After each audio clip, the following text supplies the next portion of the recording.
Hello बच्चों। आज मैं आपको बोर्ड के अकॉर्डिंग मैं पढ़ा रहा हूँ। आज मेरा ये पहला लेक्चर है और मैंने उस चैप्टर को सेलेक्ट किया है। आपको मैं बताना चाहूँगा कि क्लास 10th का मैं आज शुरू कर रहा हूँ, मेरा पहला लेक्चर। और बच्चों ध्यान से आप देखिएगा। और मेरा टॉपिक बेटा ये है कार्बन एंड इट्स कंपाउंड। पहले मैं उन चैप्टर को ध्यान से पढ़ाना चाह रहा हूँ कि आपको उन चैप्टर से जिसकी की वेटेज के हिसाब से, वेटेज जिससे ज़्यादा रहेगा, जिससे ज़्यादा क्वेश्चन आ सकते हैं, तो उन चैप्टर को मैंने शुरू किया है। और मेरा ये पूरा पूरा प्रयास है कि आपका जो है एग्ज़ाम के पहले मैं पूरा ख़त्म भी कर दूं, और इसके बाद तब फिर मैं आपको इसमें जो क्वेश्चंस एग्ज़ाम में आ सकते हैं उसको भी मैं बता दूंगा, तो आपको समझ में आ जाएगा। आप घबराइएगा नहीं, मेरे ऊपर थोड़ा सा विश्वास रखिए। और मैं आपके अंदर जो भय है, बच्चे जो जाते हैं 10th में तो उनके अंदर थोड़ा सा ये रहता है कि क्या पढ़े क्या ना पढ़े, तो मैं लेक्चर के दौरान मैं बताता चलूँगा। और मैं आपको ऐसा पढ़ाना चाह रहा हूँ, ऐसा पढ़ा दूंगा कि आपका जो बेस है, बेसिक, मेनली बेसिक क्लियर होना चाहिए। तो मैं बेसिक को ध्यान में रखते हुए ये मैं आपके समक्ष पहला लेक्चर प्रस्तुत करने जा रहा हूँ। और मैं बड़े बड़े लेक्चर्स के माध्यम से नहीं, मैं छोटे छोटे लेक्चर्स के माध्यम से आपको इस चैप्टर को क्लियर कर दूंगा।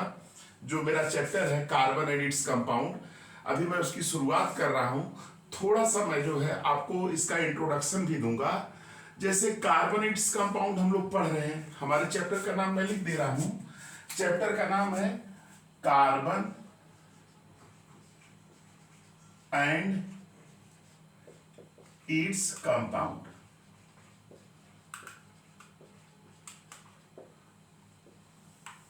बेटा मैं पहले बोर्ड के, जैसे बोर्ड में क्वेश्चंस आते हैं ना, छोटे छोटे क्वेश्चंस आ जाते हैं, आपके ऑब्जेक्टिव क्वेश्चन सब आ रहे हैं, तो उन सबको मैं लेके चलूंगा, आपको दिक्कत नहीं होगी। तो आप ध्यान से देखिएगा, मैंने लिखा है ये क्लास आपकी 10th है। अभी मैं 10th और 12th इसलिए सेलेक्ट किया क्योंकि बच्चे बोर्ड का एग्जाम देने जाते हैं, और मेरा पूरा प्रयास रहेगा कि बोर्ड के जो क्वेश्चंस हैं आपके, मैंने जो एनसीईआरटी बेस ही मैं पढ़ाऊंगा, फालतू चीजें नहीं बताऊंगा। हाँ, थोड़ी सी बेस जो जरूरी है उसको मैं बताता चलूंगा। तो आप ध्यान से देखिए और आपको समझ में जरूर आएगा। तो कार्बन एंड इट्स कंपाउंड आपका है, और इसमें ये जानते हैं कि आगे जब आगे के क्लासेस में जाएंगे तो इसी को दिया गया है। कार्बन एंड इस कंपाउंड की एक अलग ब्रांच बना दी गई है जिसे हम कहते हैं ऑर्गेनिक केमिस्ट्री। ध्यान से सुनिएगा, थोड़ी सी चीजें मैं बता दे रहा हूं कि आपको ये जानना, मतलब जानकारी रहनी चाहिए कि हमको आगे क्या पढ़ना रहेगा। इस चैप्टर में मैं जो पढ़ाऊंगा इसका मैं बेस पूरा क्लियर कर दूंगा, तो आप घबराइएगा नहीं। देखिए, जैसे कार्बन एंड इट्स कंपाउंड की बात अगर हम करते हैं तो ये चैप्टर आपका जो है आगे आता है, जिसको कि ऑर्गेनिक केमिस्ट्री के नाम से है। आगे मिलेगा आपको ऑर्गेनिक केमिस्ट्री, याद रखिएगा बेटा, ऑर्गेनिक केमिस्ट्री। अब ऑर्गेनिक केमिस्ट्री के विषय में थोड़ा सा मैं आपको, कार्बोनेट्स कंपाउंड की चर्चा हम कर रहे हैं तो थोड़ा सा हम इसके विषय में थोड़ा सा बता देते हैं कि जो ऑर्गेनिक कंपाउंड है या कार्बन के जो कंपाउंड्स हैं, याद रखिएगा, ऑर्गेनिक कंपाउंड या कार्बन के जो कंपाउंड्स की बात हम करते हैं ऑर्गेनिक कंपाउंड होते हैं। वैसे कार्बन में कार्बोनेट, बाइकार्बोनेट, इनको छोड़ करके जो कार्बन के कंपाउंड्स होते हैं, डिफिनीशन दिया है बुकों में कि कार्बन के कंपाउंड की जो स्टडी कहलाई जाती है उसे हम क्या कहते हैं, ऑर्गेनिक, जबकि ये पूर्णतः सत्य नहीं है। अब क्या है ये मैं बताने जा रहा हूं, आप ध्यान से देखिएगा। सबसे पहले थोड़ी सी हिस्ट्री आपको बता दे रहे हैं। देखिए बेटा, एक साइंटिस्ट थे बर्जीलियस,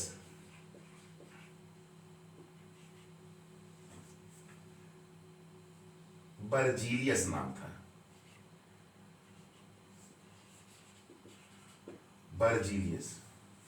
बेटा ये जो बर्जीलियस थे ना, ध्यान से सुनिएगा, बर्जीलियस जो थे, इन्होंने, अभी थोड़ा सा मैं बता रहा हूं आपको, इंट्रोडक्शन में बता के तब चल रहा हूं आगे जिससे आपको समझ में आए। बर्जीलियस ने एक थियरी दिया था वाइटल फोर्स थियरी। बेटा ध्यान दीजिएगा, बर्जीलियस ने क्या दिया, मैं लिखा मतलब लिख रहा हूं ऐसे दिमाग में बैठ जाएगा आपको। बर्जीलियस ने थियरी जो दिया था वो थियरी क्या थी बेटा लोग, वाइटल फोर्स थियरी। ये थियरी क्या कहती है कि जो लिविंग ऑर्गेनिज्म जो होते हैं, लिविंग ऑर्गेनिज्म जो होते हैं, इन्हीं से जो है सभी ऑर्गेनिक कंपाउंड, उसी का मतलब आप जानते रहिएगा ऑर्गेनिक कंपाउंड क्या है, जनरेट की। ये थियरी ये कहती है कि जो ऑर्गेनिक कंपाउंड्स होते हैं वो किससे निकाले गए या किससे प्राप्त किए, लिविंग ऑर्गेनिज्म से। जैसे नियम वाइटल फोर्स थियरी। लेकिन जो ये थियरी है, इस थियरी को पूर्णतः मान्यता नहीं मिल पाई, माने ये पूर्णतः सत्य नहीं था, क्योंकि इस थियरी के विरोध में कुछ साइंटिस्ट आ गए। जैसे बेटा देखिए यहां से क्वेश्चन आ सकता है आपके सामने। जैसे एक साइंटिस्ट थे, उनका नाम था बोहलर। क्या नाम था बेटा, बोहलर। बोहलर ने क्या किया, याद रखिएगा, यह अभी पहले कहा गया था कि जो ऑर्गेनिक कंपाउंड्स हैं वो किससे जनरेट किए गए हैं, लिविंग ऑर्गेनिज्म से। लेकिन जो साइंटिस्ट बोहलर थे, बोहलर ने क्या किया, इस थियरी को गलत कर दिया। याद रखिएगा किसने गलत किया था, वाइटल, ये पूछा जा सकता है कि वाइटल फोर्स थियरी को डिस्कार्ड किसने किया था, बोहलर ने किया था। याद रखिएगा, तो बोहलर ने कैसे इसको गलत किया, क्वेश्चन उठता है ना भाई। कोई बच्चा पूछेगा कि सर आप कह रहे हैं कि लिविंग ऑर्गेनिज्म से ऑर्गेनिक कंपाउंड जनरेट किए गए हैं, जितने भी ऑर्गेनिक कंपाउंड हैं इनकी उत्पत्ति जो है लिविंग ऑर्गेनिज्म से हुई है। तो ये माना गया था वाइटल फोर्स थियरी, जिसको कि बर्जीलियस ने दिया था। लेकिन ये जो थियरी गलत हो गई बेटा। गलत क्यों हुई, देखिए गलत इसलिए हुई कि ये जो वैज्ञानिक है, बहुत इंपॉर्टेंट चीज मैं बताने जा रहा हूं। इन्होंने क्या किया, एक था अमोनियम साइनेट NH4CnO, ये बेटा फार्मूला इसका होता है, आगे क्लास में और विषय पढ़ेंगे। NH4CnO जिसको कि अमोनियम साइनेट कहते हैं। ये क्या होता है, ये एक इनऑर्गेनिक कंपाउंड है, इनऑर्गेनिक कंपाउंड है। याद रखिएगा बेटा, ये इनऑर्गेनिक कंपाउंड है और ये क्या होता है, नॉन लिविंग होता है। याद रखिएगा, ये बेटा क्या होता है, नॉन लिविंग होता है। तो ये अमोनियम साइनेट को जब गर्म किए बोहलर ने, याद रखिएगा, इसको जब इन्होंने हीट किया, बोहलर ने जब हीट किया, तो इसको गर्म करने पर ये जो कंपाउंड बना था बेटा, याद रखिए पूछा जा सकता है, NH2CO NH2। इस कंपाउंड को बेटा क्या कहते हैं, इसको हम कहते हैं यूरिया। क्या कहते हैं, यूरिया। याद रखिएगा, ये पहला ऑर्गेनिक कंपाउंड था जो लैब में सिंथेसाइज्ड किया गया था। और उसको किसने सिंथेसाइज किया था, बोहलर ने। क्या नाम था उसका, यूरिया था। तो ये पूछा जा सकता है कि which organic compound is synthesized in the laboratory. पहला जो था ये यूरिया था। तो ये थियरी गलत हो गई। वाइटल फोर्स थियरी जो कहती थी कि लिविंग से ऑर्गेनिक कंपाउंड जनरेट किए गए, ये पूरी तरह से गलत हो गई। बोहलर ने गलत कर दिया कि अमोनियम साइनेट को जब गर्म करते हैं तो यूरिया बनता है। यूरिया क्या है बेटा, ये ऑर्गेनिक कंपाउंड है। याद रखिएगा, यूरिया क्या है आपका, ऑर्गेनिक कंपाउंड है। तो यूरिया क्या है आपका, एक ऑर्गेनिक कंपाउंड है। तो इस प्रकार से वो वाइटल फोर्स थियरी को गलत कर दिया बोहलर ने। तो क्वेश्चन बनने के लिए कुछ भी पूछ सकता है, क्योंकि ऑब्जेक्टिव क्वेश्चंस आ रहे हैं।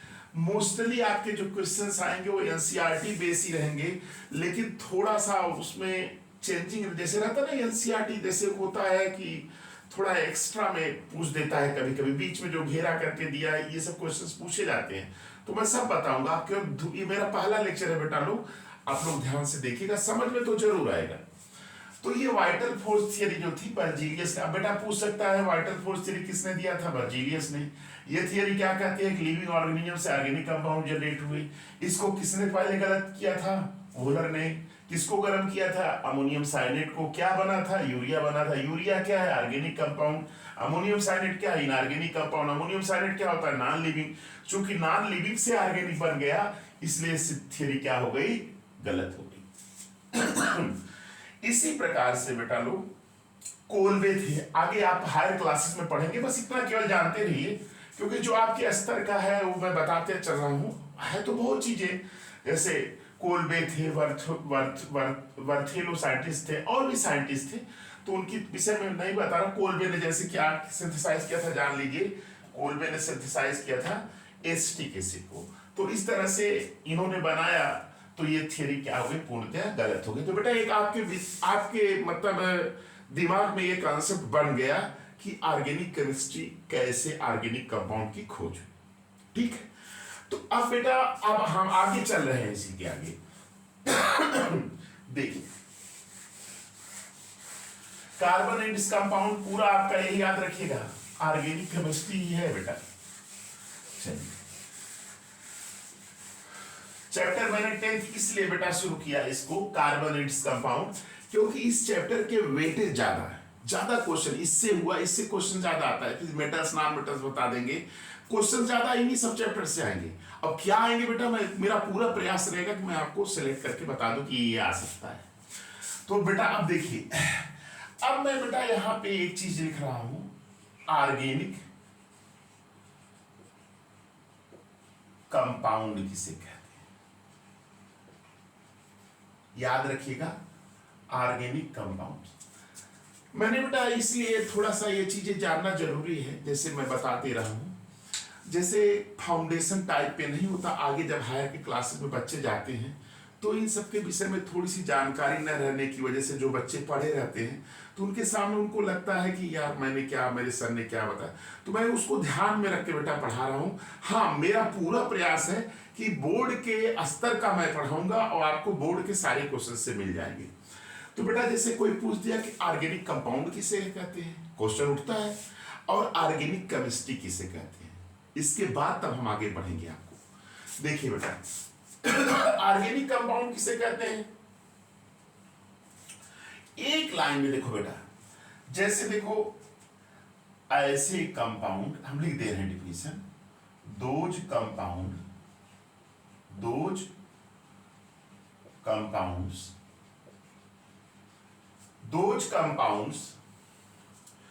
which are those compounds which are hydrocarbons, याद रखिए बेटा, hydrocarbons, those compounds which are hydrocarbons and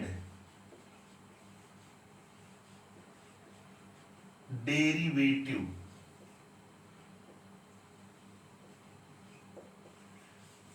of hydrocarbon. बेटा ध्यान दीजिएगा, those compounds which are hydrocarbons and derivative of hydrocarbons called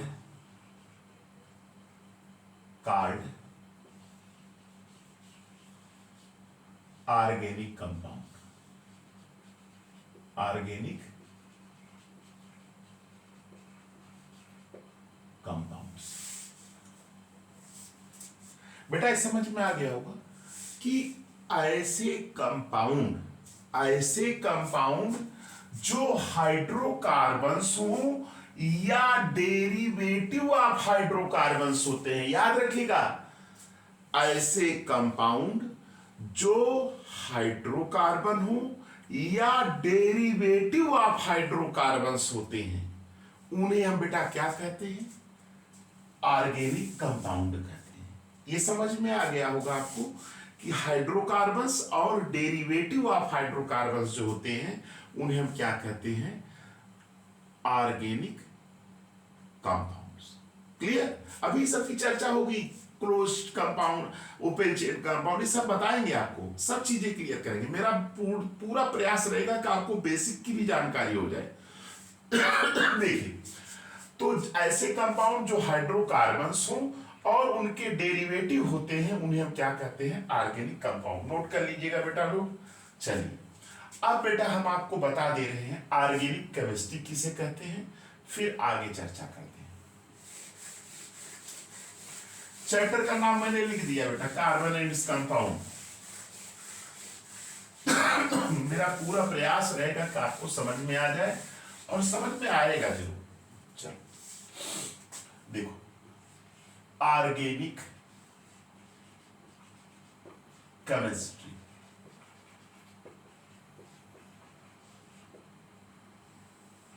organic chemistry. अब बेटा कोई पूछ दिया कि ऑर्गेनिक केमिस्ट्री किसे कहते हैं, तो हम इसको कैसे कहेंगे देख लीजिएगा।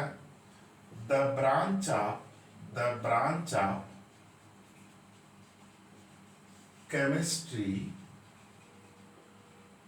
the branch of chemistry in which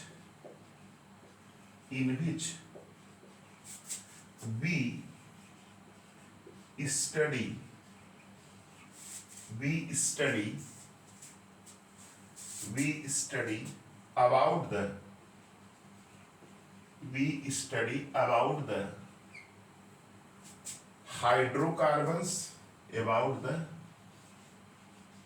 hydrocarbons, and their hydrocarbons and their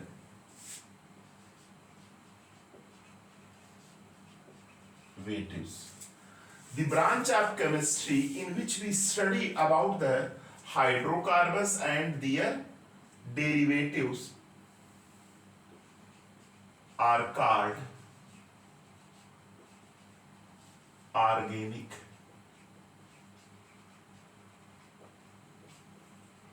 chemistry.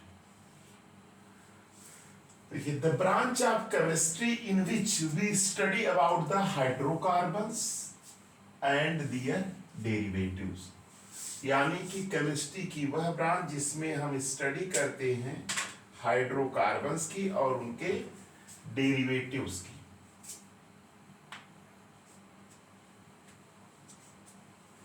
तो ये समझ में आ गया, डेरिवेटिव्स है, याद रखिएगा कि branch of chemistry in which we study about the hydrocarbons and their derivative is known as organic chemistry.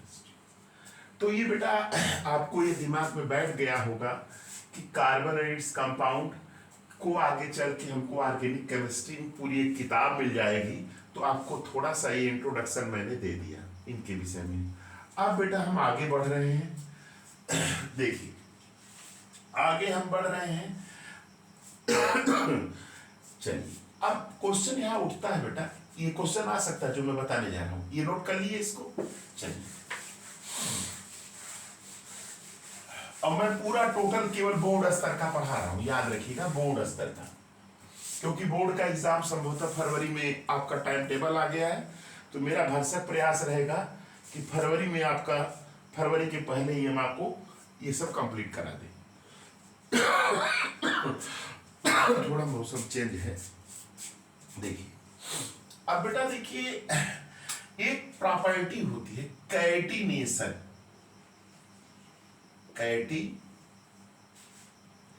Catenation ये बेटा क्या होता है?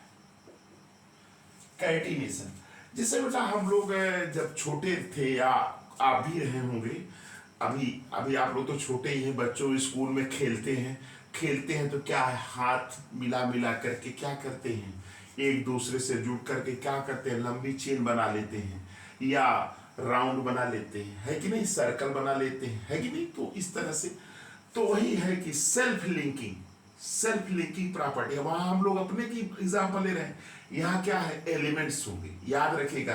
तो कैटिनेशन किसे कहते हैं बेटा, देखो मैं बता दे रहा हूं। जैसे राम है, श्याम है ना, मोहन है, ये सब हाथ मिला के ऐसे खड़े हो गए, तो हम कहते क्या है भाई, चेन बना लिए, चेन चेन खेलते थे ना, तो चेन बन गई। तो ठीक उसी प्रकार से बेटा एलिमेंट में एक प्रॉपर्टी होती है सेल्फ लिंकिंग की। क्या हुआ देखिए, ऐसे चेन बनती जाती है। तो अब देखो बेटा, कैटिनेशन अगर कोई पूछ देता है तो याद रखिएगा, हम डेफिनेशन लिख दे रहे हैं, self linking, self linking property, property self linking property of an element, self linking property of an element is called, क्या कहते हैं बेटा, कैटिनेशन, कैटिनेशन। तो बेटा ये समझ में आ गया होगा, self linking property of an element is called catenation. जैसे बेटा ऑर्गेनिक केमिस्ट्री में क्या होता है, ये याद रखिए, कार्बन में सबसे ज्यादा कैटिनेशन होता है कि नहीं, कार्बन में सबसे ज्यादा कैटिनेशन होता है, याद रखिएगा, कार्बन में सबसे ज्यादा कैटिनेशन होता है, इसीलिए पूरी एक ब्रांच बन गई ऑर्गेनिक केमिस्ट्री की अलग से। तो ये तो समझ में आ गया। जैसे बेटा देखो ये लिखते ना, CH3 CH2 CH2 CH3, तो ये सेल्फ लिंकिंग प्रॉपर्टी है, उसी को क्या कहते हैं, कैटिनेशन। कार्बन में कैटिनेशन ज्यादा क्यों होता है बेटा, देखिए कार्बन की जो बॉन्ड एनर्जी होती है, याद रखिएगा, बॉन्ड एनर्जी सबसे ज्यादा होती है, कितनी होती है, 83 किलो कैलोरी पर मोल, किलो कैलोरी पर मोल, याद रखिएगा 83 सबसे ज्यादा होती है, इसलिए इसमें कैटिनेशन प्रॉपर्टी ज्यादा होती है। तो ये पूछा जा सकता है बेटा एक नंबर में कि व्हाट इज कैटिनेशन, तो self linking property of an element is known as catenation. जब एटम आपस में एक दूसरे से जुड़कर चेन बना लें उसे कैटिनेशन कहेंगे। अब बेटा यहाँ पूछा जा सकता है कि किसमें सबसे ज्यादा कैटिनेशन होता है, तो याद रखिएगा कार्बन, कार्बन कार्बन कार्बन जुड़ते जाते हैं, तो इसमें कार्बन में सबसे ज्यादा कैटिनेशन। अब पूछ दिया जाए, ऑब्जेक्टिव क्वेश्चन पूछ दिया जाए इस तरह से, जैसे ये बेटा नोट कर लीजिए, चलिए अब जैसे पूछ दिया जाए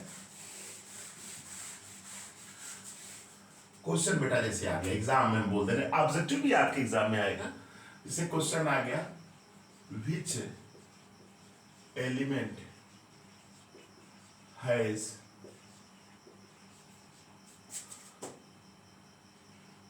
हाई पावर ऑफ कैटिनेशन, यानी किसमें सबसे ज्यादा कैटिनेशन होता है हाई पावर का। जैसे दे दिया कार्बन, ऐसे दे दिया कार्बन, दूसरा ऑप्शन दे दिया नाइट्रोजन, तीसरा ऑप्शन दे दिया फास्फोरस, और चौथा ऑप्शन दे दिया सल्फर। ये बेटा 4 ऑप्शन आपके आ गए ABCD। अब अगर बच्चे को जानकारी रहेगी तब तो तुरंत टिक कर देगा किसमें, कार्बन में ज्यादा कैटिनेशन होता है।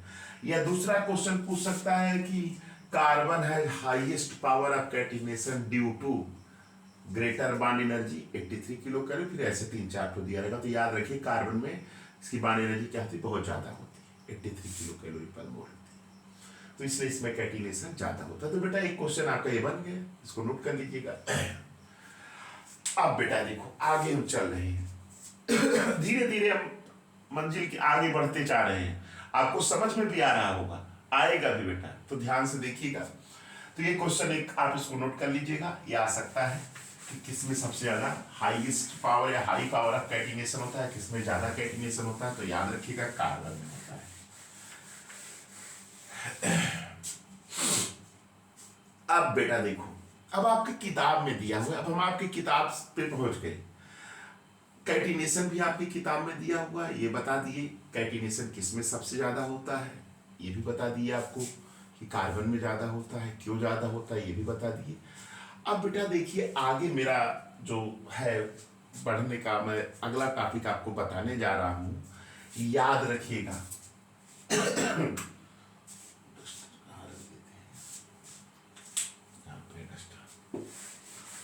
चैप्टर बेटा मैं यही शुरू किया हूँ, कार्बन एंड इट्स कंपाउंड। जो ज्यादा नंबर के आएंगे उसको मैं बेटा बता दूंगा, पहले पढ़ा देना, इसीलिए मैंने शुरू किया। देखिए बेटा, देखिए वैलेंसी, अब वैलेंसी ऑफ कार्बन, ये देखिए किताब में आपके है, वैलेंसी ऑफ कार्बन। याद रखिएगा, कार्बन की जो वैलेंसी होती है, मैं जो आपको बताना चाह रहा हूं उसको ध्यान से देखिएगा। अभी तो मैं बेसिक ही चल रहा हूं, अब इसके बाद इसमें आपका क्लासिफिकेशन है, होमोलॉगस सीरीज है, और भी चीजें हैं आपके। आईयूपीएसी बेटा तो मैं इतना सिंपल बता दूंगा कि आपको कभी भूलेगा ही नहीं, तो ध्यान से देखिएगा और बड़े बड़े क्वेश्चंस आप कर लेंगे। बस केवल मेरे लेक्चर को देखते रहिए, आपको समझ में जरूर आएगा। देखिए बेटा, वैलेंसी ऑफ कार्बन की बात करते हैं तो देखिए जो ऑर्गेनिक कंपाउंड होते हैं, याद रखिएगा, ऑर्गेनिक कंपाउंड जो होते हैं, इसमें जो कार्बन होता है, कार्बन के ही कंपाउंड होते हैं, कार्बन की जो वैलेंसी होती है बेटा लोग ना, कितनी होती है कोई बताएगा? नहीं जाते, 4 होती है, याद रखिएगा। ऑर्गेनिक कंपाउंड में जो कार्बन होता है, कार्बन की वैलेंसी कितनी होती है? 4 होती है। 4 से न कम होगी न 4 से ज्यादा होगी, ध्यान दीजिएगा, 4 से न कम होगी न 4 से ज्यादा होगी। तो देखिएगा, तो कार्बन की वैलेंसी कितनी होती है? 4 होती है। अभी इसी के आगे आपको कोवेलेंट बॉन्ड भी मिलेगा, कैसे स्ट्रक्चर बनाते सबसे मैं बताऊंगा। पहले इतना देख लीजिएगा कि कार्बन की वैलेंसी ऑर्गेनिक कंपाउंड में कितनी होती है? 4 होती है। ये तो दिमाग में बैठ गया। अब बेटा आपको मैं बता दे रहा हूं कि अपनी 4 वैलेंसी कैसे कंप्लीट करता है कार्बन। कार्बन अपनी 4 वैलेंसी कंप्लीट कैसे करता है, इसको ध्यान देने योग्य बात है। तो देखिए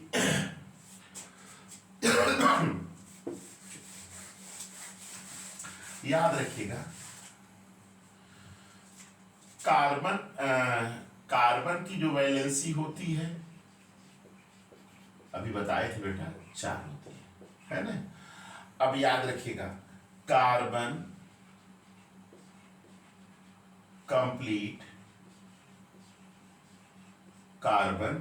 कंप्लीट इट्स 4 वैलेंसी, याद रखिएगा 4 valency, carbon complete it's 4 valency by following types. याद रखिएगा, कार्बन अपनी जो 4 वैलेंसी पूरी करता है, वह ये जो तरीका बता है इसी तरह से करता है। कैसे बेटा? देखो, पहला पूरा करने का है बाई सिंगल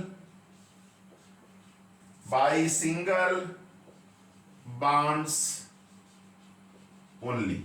याद रखिएगा बेटा, बाई सिंगल बॉन्ड्स ओनली, यानी कार्बन अपनी 4 वैलेंसी ये जो नीचे बता रहे हैं इन तरीकों से करता है। क्या? पहला है केवल सिंगल बॉन्ड द्वारा, देख लीजिएगा, कार्बन कार्बन कार्बन, अब ये सिंगल बॉन्ड इससे हाइड्रोजन से जुड़ जाएगा, है कि नहीं? जैसे इसका एग्जांपल दे दे रहे बेटा, CH4 होता है ना, तो यानी कार्बन के 4 हाइड्रोजन जुड़ करके सिंगल बॉन्ड द्वारा ये CH4 अपनी कार्बन 4 वैलेंसी पूरी कर लेता है। इसी तरह से इथेन में भी होता है। सब स्ट्रक्चर बनाना बताएंगे, घबराइए नहीं, आपके बस पहले जो बता रहे बेसिक चीजों को क्लियर करिए। ये बेटा ये पूरी करेगा, देख रहे हैं ना, सब भरेगा सिंगल बॉन्ड्स। तो पहला तरीका है कार्बन की वैलेंसी पूरा करने का केवल सिंगल बॉन्ड द्वारा। अब बेटा दूसरा तरीका क्या है? दूसरा तरीका लिख लीजिएगा, दूसरा तरीका नोट कर लीजिएगा, एग्जांपल मैंने लिख दिया है। अब देखिए दूसरा तरीका, एक तो हो गया बाई सिंगल बॉन्ड ओनली। अब दूसरा तरीका है कार्बन की 4 वैलेंसी पूरा करने का, वो दूसरा तरीका है by single and double bonds. याद रखिएगा बेटा, by single and double bonds. Single और डबल बॉन्ड्स के द्वारा भी कार्बन अपनी चारों वैलेंसी पूरा करता है। कैसे बेटा, देखो जैसे ये हो गया कार्बन डबल बॉन्ड, कार्बन हो गया, इसके साथ दो सिंगल बॉन्ड बना लिया। जैसे इसका एग्जांपल देखो बेटा, सी डबल बॉन्ड सी, यहां H जुड़ जाए, यहां H जुड़ जाए, यहां H जुड़ जाए, यहां H जुड़ जाए, इसको लिखते हैं C2H4, है ना। तो देखिए सिंगल और डबल बॉन्ड से भी कार्बन अपनी वैलेंसी क्या कर रहा है, पूरी कर रहा है। चार ही वैलेंसी होगी, देख लीजिएगा, 1 2 2 4 2 3 4 कार्बन की, देखिए हर में चार ही वैलेंसी है। ये हो गया दूसरा तरीका। अब तीसरा तरीका बेटा क्या है, थर्ड मेथड, याद रखिएगा, by single and triple bond. याद रखिएगा बेटा, by single and triple bond, by single and triple bond, माने सिंगल बॉन्ड भी रहे, ट्रिपल बॉन्ड भी। देखिए कार्बन ट्रिपल बॉन्ड कार्बन, और ये तो सिंगल बॉन्ड बन जाए, है ना। जैसे इथाइन होता CCH। अभी देखिए बेटा, ये अपना चार पूरा करा, 3 1 4, ये हो गया चार, 3 1 4। तो इस प्रकार से बेटा कार्बन अपनी चार वैलेंसी पूरी करता है। तो ये मेरा लेक्चर था एक इंट्रोडक्शन का। अब अगले लेक्चर में बेटा मैं आपको बताऊंगा कि कोवैलेंट बॉन्ड क्या होते हैं और ये कैसे बनते हैं। आपके सिलेबस में है बेटा, ये किताब में है। तो इस लेक्चर में इतना ही, क्योंकि मैंने बड़ा लेक्चर अगर हो जाएगा बेटा तो आप बच्चे क्या होते हैं, थोड़ा सा वो महसूस करने लगते हैं कि बहुत लंबा है, नहीं दे पाते, इसलिए मैंने छोटे छोटे लेक्चर से आपके समक्ष कर रहा हूं। तो बेटा मैंने 10th का आज पहला लेक्चर शुरुआत किया है बेटा। आप लोग इस लेक्चर को ध्यान से देखिए, अपने फ्रेंड्स को शेयर करिए, लाइक करिए, सब्सक्राइब करिए। थैंक्स।